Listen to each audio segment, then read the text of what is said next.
There are plenty of transportation options that you can take advantage of when you visit DC. I'm going to tell you about 6 of the best.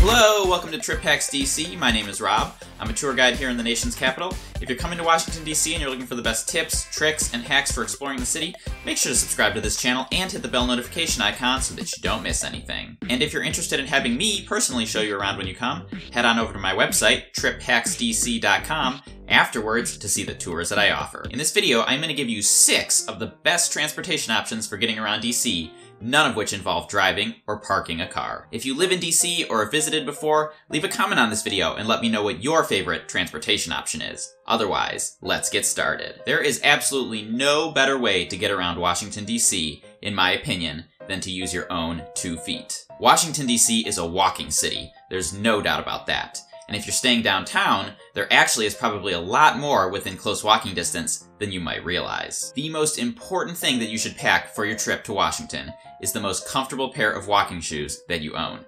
Don't worry about looking stylish when you're going around the city, the National Mall, the museums, or anything like that. If you're coming from a place where you're used to just hopping in the car to go anywhere, you might not even consider walking as an option. That's why I recommend using an app like City Mapper or Google Maps to plot out your origin and destination and see if walking's a good option. You'll probably be surprised just how close you are to a lot of stuff. Plus, it's such a cool experience to just walk around the city and see everything right in front of you, rather than to travel around in a tube underground or from the back seat of a cab or an Uber. And probably the best thing about walking is that it will never cost you a dime.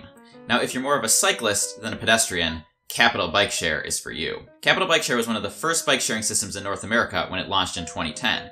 And in my opinion, it is still one of the best. It's really the best for trips that just get you from point A to point B. The pricing is set up in a way that the longer you keep the bike out, the more it's going to cost you. If you haven't already seen it, make sure to click over and watch my How to Use Capital Bikeshare video afterwards so you understand all about how the pricing works. If you want a bike for going on a long distance ride or just a long joyride around the city, I recommend a regular rental bike from a place like Bike and Roll instead. And make sure to download the app SpotCycle so you never run into an empty dock or one that's completely full of bikes. One last thing to say is that you can bike anywhere you want on the National Mall, but bicycling is actually illegal on sidewalks in downtown DC. It's not heavily enforced, but please do avoid biking on the sidewalk when you're not on the National Mall. Love it or hate it, everybody knows about DC Metro. For first-time visitors, Metro often seems like the best way to get around the city. Sometimes it is, but sometimes it isn't. Because the Metro map is not to scale, it often looks like you need to hop on Metro to get from one place to another, when in fact walking would be quicker,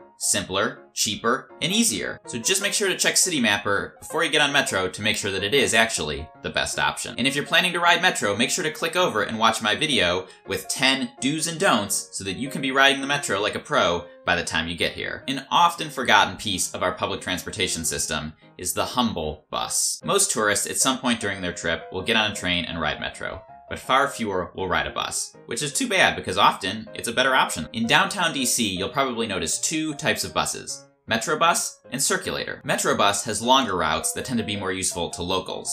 Circulator has shorter routes that serve popular tourist destinations like the National Mall, Georgetown, and DuPont Circle. And the cool thing about the Circulator right now is that it costs way less to ride than Metro or Metrobus. The process of hiring a ride has changed drastically in DC over the past few years. When I started as a tour guide, the only way you could really hire a ride was by going out on the street and hailing a cab. Tourists appreciated the convenience of that, but at the time, it was cash only, it was expensive, and DC cabbies had a reputation of trying to rip people off. Now, with ride-hailing apps, people are much more confident and comfortable hiring a ride, because they're often doing it a lot back home. Let me just say that using these apps or using a cab is a fine way to get around. Just don't assume that it's the only way to get around. Those rides might individually be pretty cheap, but if you're relying on an app to get you everywhere, those rides can really start to add up over time. I'm adding water taxi to this video, even though in 2017 service is pretty limited, because there is a big expansion planned for when the new wharf development in Southwest opens later this year. There are actually quite a few neighborhoods located right on the water, including Georgetown,